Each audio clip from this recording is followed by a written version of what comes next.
মায়েদের ইচ্ছা পূরণ করার যে বড় সুখ যে আর কিছুতেই নেই। কথাটা কেন বলছি সেটা তোমরা এবার নিশ্চয়ই ভাবছো। সবটাই বলবো।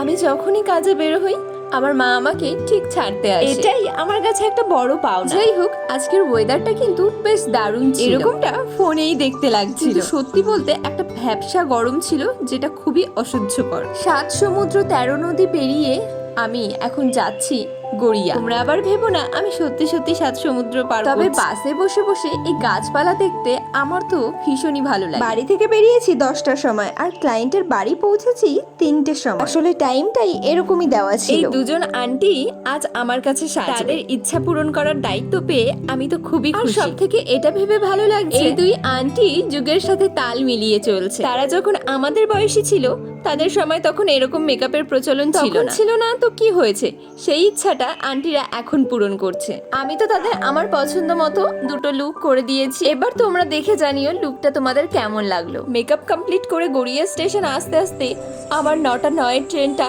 বেরিয়ে গেল। মাত্র 2 মিনিটের জন্য ট্রেনটা বেরিয়ে গেলে কেমন লাগে সেটা হয়তো তোমরা অনেকেই জানো। 1 ঘন্টা পর ট্রেন টাইম, তাই নিজের মুডটাকে ঠিক করার জন্য একটু খাবার কিনলাম। অনেকদিন পর স্টেশনের ঘুগনি খেলাম, তারপর বাড়ি চলে এলাম। তোমরা আবার ভেবো না আমার বাড়ি, আমি পিসির বাড়ি স্টে করেছিলাম। আর এটা কিন্তু আমার দাদার পুচকিটা ভারী দুষ্টু হয়েছে, এখনো মা বলতে শিখেছে। তোমাদেরকে ভেবেছিলাম একটু শোনা, আর হয়ে উঠলো না কারণ ওর মুড ছিল না। 12টা বেজে গেছে, তবুও পুচকির দুষ্টুমি বন্ধ হয়। এই পর্যন্তই তো, টাটা।